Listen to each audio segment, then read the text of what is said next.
সর্বদল বৈঠকে বিধানসভায় বিরোধী দলের কেউ উপস্থিত না হওয়ায় ক্ষোভ প্রকাশ করলেন বিধানসভা স্পিকার বিমান বন্দ্যোপাধ্যায়। আমি চাই বিরোধীরা তারা থাক বিধানসভা হোক লোকসভাতে। প্রধানমন্ত্রী যেই কথাটা বলেছেন আমি ওনার সঙ্গে সহমত না।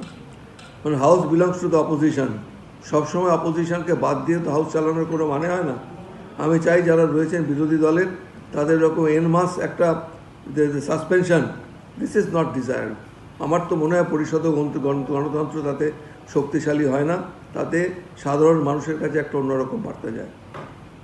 মানে যেটা যে পথে হাঁটছে কেন্দ্রীয় সরকার বা লোকসভা স্পিকার, আপনি সেই পথে হাঁটতে চান না? না না, ওদের পথ কি? আমার পথ আমার পথ। ওদের দেখে আমাকে পথ নির্ধারণ করতে হবে নাকি?